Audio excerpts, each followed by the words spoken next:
Who does this old man think he is? Threatening me at the gas station, as if I'd cower at that glare. The young man screamed in the courtroom. He jabbed a finger at James Carter. His eyes glittered with triumph. James stood there, the handcuffs bit into his wrists. His gaze was as sharp as a blade. He remained silent as a stone wall. The crowd in the courtroom sneered. Whispers rippled through the benches. They branded him a troublemaker, a bitter veteran. But they were blind. They didn't know this man had once ended a war with a single shot. And now, the final witness, bearing 4 stars on his shoulders, was stepping forward to shatter their lies. Welcome to Veteran Best Stories. Today, where in this great American nation are you watching from? Leave a comment. Hit subscribe now. Join us in honoring the unsung heroes whose stories will set your heart ablaze. The courthouse is smaller than most people imagine. A 2-story red brick building, modestly tucked between a weathered library and an old dental clinic in a quiet southern town, where strangers still receive nods of greeting and a uniform is taken as a badge of honor. On that fateful morning, the parking lot was nearly full before the sun's rays even slid across the tiled roof. Inside, reporters sat scattered in the back rows, notebooks in hand, eyes trained forward. They sensed there was something in this trial that no headline could yet capture, an untold story. On paper, it was only a local matter, technically not even a serious case. A heated argument at a gas station, a few sharp words, a moment of tension. No one was hurt, no weapons drawn. A case that should have ended with a handshake and an apology. But no one in that courtroom felt it was simple. James Carter, 67 years old, stood before the bench. A former Navy SEAL. Lean, tall, square-jawed, his eyes a cool, ashen gray. He did not bow his head, did not shift uneasily. He stood erect, arms at his sides, wearing an old shirt and well-worn khakis. He arrived on time, alone, without a defense attorney at his side. As the prosecutor laid out the charges, James showed no reaction. No word spoken, no interruptions, not a single frown. He looked straight ahead, not at the speaker, but at some invisible point only he could see. Some whispered he was unstable, others called him stubborn. A local paper labeled him an angry, resentful veteran, someone who couldn't adapt to civilian life. None of them asked about his record. None mentioned the years he spent on the front lines, where there were no courtroom lights, no chance to explain, no choice but to live or die. In the town's whispered rumors, James Carter was just that old vet with the dangerous glare. A lone figure in the supermarket, a man who sat silently in the cafe, never glancing at his phone. Some said he was hiding something. His silence confused them, made the judges uneasy without reason, weighed down the charges, trivial as they were. No one was used to being stared at that way, not challenged, not submissive, just a presence, unmistakable and unavoidable, like the faint echo of a bomb that had exploded years before. He did not try to impress anyone, yet everyone sensed he was different. Not for what he said, but because he had no need to say anything at all. They did not know that when James stood there, he was not just hearing the prosecutor's voice. He heard the roar of helicopter blades overhead, the screams crackling through the radio. He saw the wide-eyed gaze of a young soldier just steps away before a mortar blast turned everything white. Those sounds did not belong to the present, yet they never left him. Memory never dies. It only learns to live quietly alongside him, just as he learned to live with it. Every time someone raised a judging voice, he remembered the days he was no longer a man, only a cold decision in an endless chain of orders. And now, in this courtroom, he was once again asked to explain, not the war, but a few heated words at a gas station. Part of him wanted to laugh. The rest was exhausted, too tired to recount it all from the start, only for a stranger to nod and take notes. The judge looked at him. He was permitted to speak. Just one sentence, enough to shift opinions, enough to make someone understand. But James did not move, not because he did not want to, but because he knew. In this room, they were not seeking the truth. They were seeking a tidy conclusion, a reason to feel at ease. So he remained silent, not as refusal, but as a final defense for what he had spent a lifetime preserving, his dignity.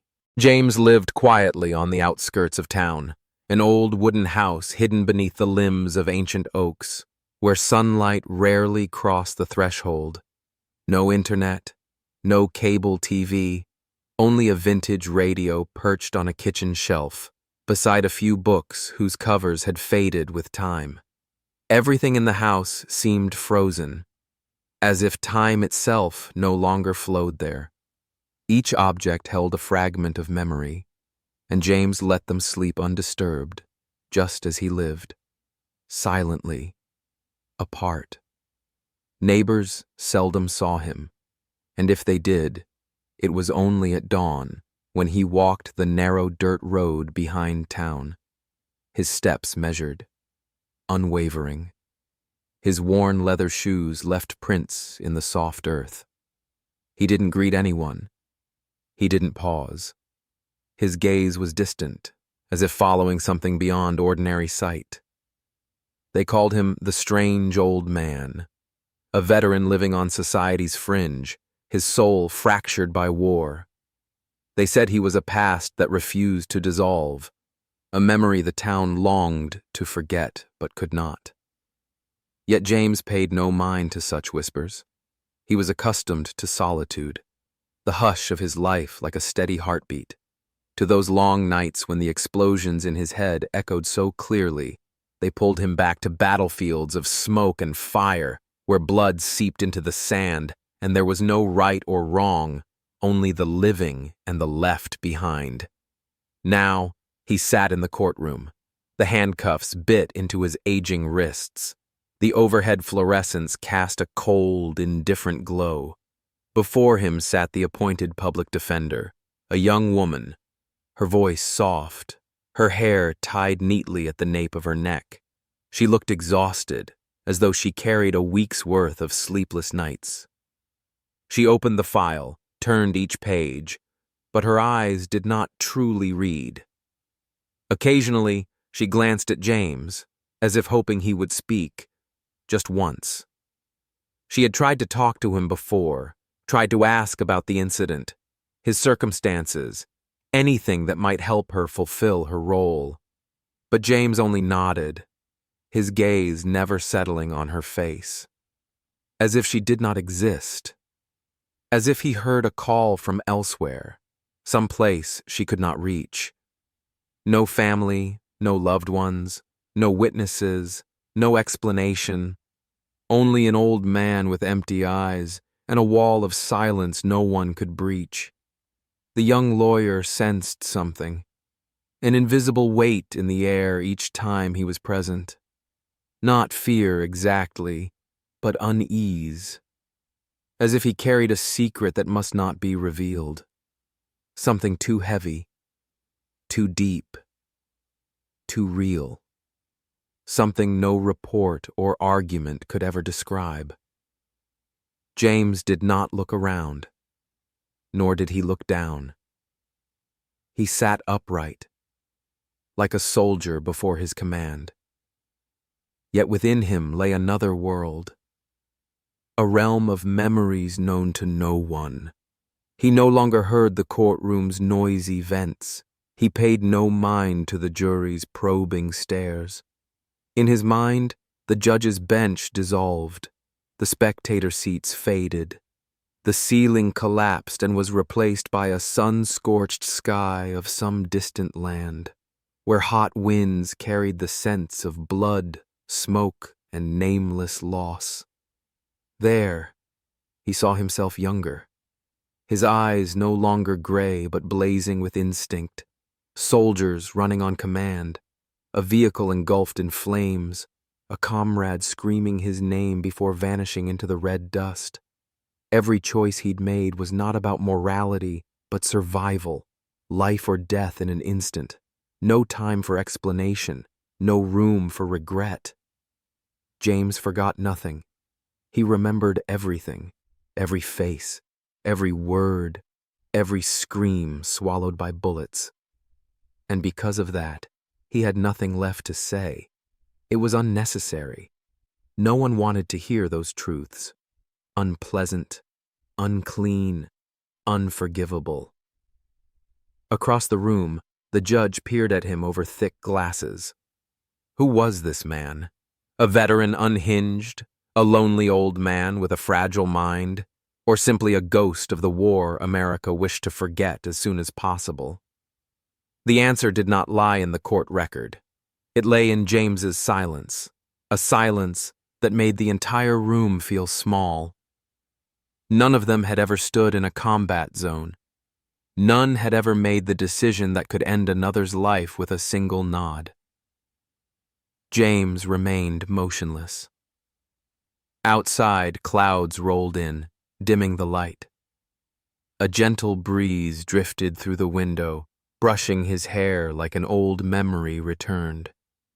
But he did not turn. He did not bow. He did not speak.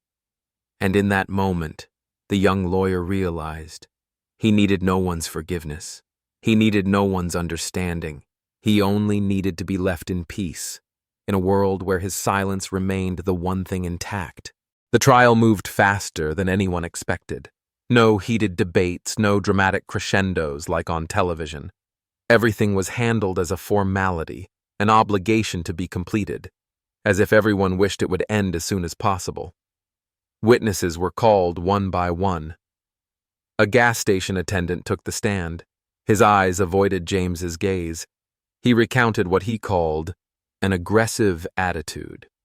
He couldn't recall the exact words, only the veteran's deep, cold voice, like someone used to giving orders while bullets flew around. Another woman vaguely remembered James mumbling something about procedure, something military. Her voice grew softer with each question. No one was truly sure they had heard correctly. Then came the young man, the so-called victim, stepping up to testify. He wore a loose white neck brace, as if for visual effect only. He scanned the courtroom with reddened eyes, trying to summon sympathy. And then, his voice trembling, he told the jury that the old man, James Carter, had frightened him so badly he couldn't sleep. He said he could drop me from 900 yards without blinking. His words echoed through the room. Whispers rippled, a few stifled laughs. Some eyes shifted away. The defense offered no objection. The young lawyer bowed her head to take notes, but her hand did not move to write. She knew what had just occurred wasn't evidence. It was an impression. And in this courtroom, impressions carried more weight than the truth. James sat motionless, utterly still, his face impassive, like a stone statue worn hard by time and weather. No rebuttal, no hint of indignation. He was too accustomed to being misunderstood, and now he no longer tried to correct what others had decided long before. Each word was a small blade, yet no wound could bleed him any more. His heart was numb, not from bitterness, but from exhaustion. The prosecutor rose, cleared his throat, buttoned his vest, leaned toward the jury. His tone was clear, measured, confident, like lecturing an ethics class. Yes, he began. This man was once a soldier. He served. He sacrificed. But that was the past. He paused, pointed at James as though unveiling a piece of evidence. Today, he is a danger. A man living in the shadow of a uniform that no longer exists. No discipline, no ideals, only war-born reflexes and an outdated notion of justice. A few jurors nodded. Others bowed their heads, unwilling to face that conclusion. Yet no one spoke up to challenge it. The air in the room grew as heavy as stone. James's expression remained unchanged. Not a sigh escaped him. But inside, something sank. Not because of the accusation, but upon realizing that the world outside had never truly sought to understand. His silence was not avoidance. It was the only way to protect what little remained after the war. He knew, if he spoke, no one would believe him. No one was willing to hear anything beyond the simple story of an angry old man causing trouble at a gas station. He had lived long enough to understand that sometimes the truth frees no one. It only makes everything more complicated and more painful. Outside, clouds rolled in low. The sunlight retreated behind the eaves. A black SUV glided up to the courthouse. It stopped without a squeal of brakes. The door opened. A man stepped out, uniform crisp, every crease sharp as a blade. 4 silver stars gleaming on his shoulders, silently asserting the power of an authority needing no introduction. General William Hayes, former commander of Special Operations Command, ignored the photographers on the sidewalk. He did not pause when they called his name. He offered no hand to ward them off, no demand for order. He simply strode across the steps, his face cold, his gaze fixed on the file in his hand, bearing only one name, James Carter. Dear viewers, please take a moment, have a sip of water, relax a little before we continue this story with its unexpected twists, and let me know in the comments where you're watching from and what time it is for you. We always love seeing friends join us from around the world. Comment 1 if you enjoy this story, so we can keep bringing you more great tales. The deliberation room door closed behind the jury. The clash of wood echoed like a cold punctuation mark. In that moment, no one spoke. A man in the back row leaned toward the reporter beside him and whispered, "This will be over quickly." His tone wasn't confident, but as if he were reciting a script everyone already knew the ending to. At the high bench, the judge flipped through his notes. The silver pen in his hand tapped lightly against the paper, not because he was pondering anything new, but because he, like everyone in the room, understood that the verdict, whatever it might be, was merely a procedural formality, an outcome colored by the silence of the defendant. James Carter sat there.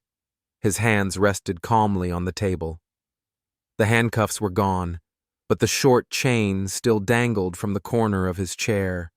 Sunlight streamed through the window and glinted off the metal with a faint flash, a reminder that freedom always comes with conditions. James looked at no one, neither toward the departing jury, nor at the prosecutor, nor even at the young lawyer still tapping her fingers lightly on the tabletop. His gaze remained fixed on the empty space between the 2 wooden doors, an invisible gap where past and present met without uttering a word. He was neither angry nor resigned. He was simply tired. Tired in the way of someone who has survived too much. Tired because he knew that truth is often unnecessary once the world has chosen what it wants to believe. Meanwhile, the hallway outside began to stir. The smell of old wood mingled with human breath. Footsteps grew louder, echoing steadily like a solitary drumbeat. News had spread, not through the press, but via brief posts on social media. Unfamiliar names mentioned James Carter, an odd veteran, a divisive trial, a fractured symbol, and then, one by one, they appeared. They were uninvited, received no summons, wore no uniform, yet carried something unmistakable. A straight posture and eyes that understood the value of silence. Veterans who had served alongside James stood quietly in the corridor. Fists clenched, backs as straight as on morning flag duty in the desert. They spoke no words. Presence was enough. Some leaned against the wall, others hung their heads. All shared the same feeling, unease.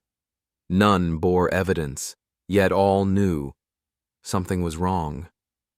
Then, without warning, a black SUV glided into the parking area before the courthouse gates. The door opened.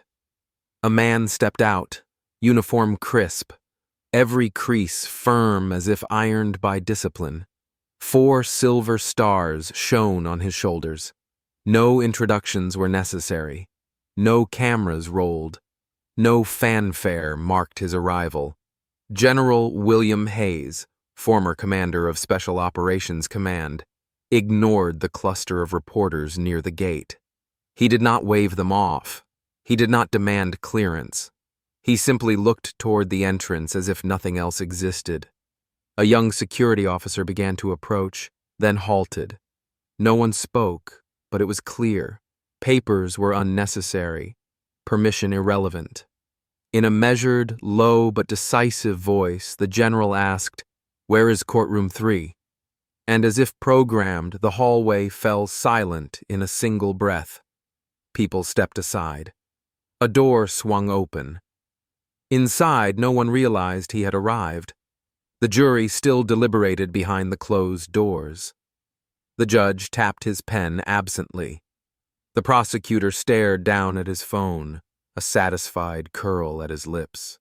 The young lawyer's hand remained poised above her file. And James, he sat as always, still as an ancient mountain accustomed to storms, needing no defense, no explanation. Then the door opened. No hurried footsteps entered.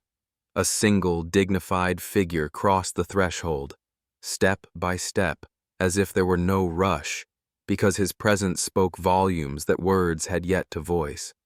And the room, once so familiar with its routines, froze. No one rose, yet the atmosphere shifted. The air compressed, as though something grave and silent had just arrived. For the first time all trial, James turned his head, just slightly, but enough to meet a familiar gaze. The eyes of one who had once stood beside him where few dared to stand. No smile, no raised hand in greeting, only a single nod, brief, sharp, and heavier than any defense ever written. Amidst the files and prejudices, the indictments and legal forms, what had just appeared was not part of the process. It was memory. It was witness. It was justice, not by law, but by an unspoken gratitude never before uttered. The judge stood. His gaze swept over the man who had just appeared, then rested on the silver insignia on his shoulders. The entire courtroom held its breath. Cameras began to roll. Lenses tightened their focus. No introduction was needed. Everyone knew who he was. General William Hayes, a name that needed no explanation, a symbol of the years most here had only read about in history books. The prosecutor blinked. Confusion flickered across his face before he could hide it. But Hayes did not approach the bench, nor did he turn to the prosecutor or the gallery. He strode instead to the defense table where James Carter sat. His pace unhurried, each step commanding, born of years leading hundreds across wastelands of death. James slowly lifted his head. For the first time since the trial began, his gaze left that invisible point in space. Their eyes met. Not a word was spoken, yet the silence became sacred. transforming the room in an instant. No one dared break the moment. The judge cleared his throat, forcing calm into his voice. "General, what brings you here today?" Hayes kept his gaze on James a heartbeat longer, then addressed the room in a voice low, clear, and calm, yet powerful enough to silence every remaining murmur. "I am here because this man is the reason I am alive. He did not know I would come. Perhaps he did not want me here. But I could not remain silent." He left his spot and moved to stand before the jury. Those same faces that had reached judgment mere minutes ago now frozen in place, hands clasped behind his back, shoulders squared, eyes sharp, each deliberate step carrying weight, requiring no volume to command attention. 30 years ago, near Baghdad, he began, each word falling like metal on stone. My unit was ambushed, communications cut, 3 wounded. We were trapped, no escape, no hope. Not a single person blinked. The scratch of pens and murmurs had vanished. Then, a single gunman cleared our path, alone, unseen, unknown. Yet every shot was ruthlessly precise. 10 rounds, 10 targets, in under 4 minutes. He paused, eyes fixed on the jury.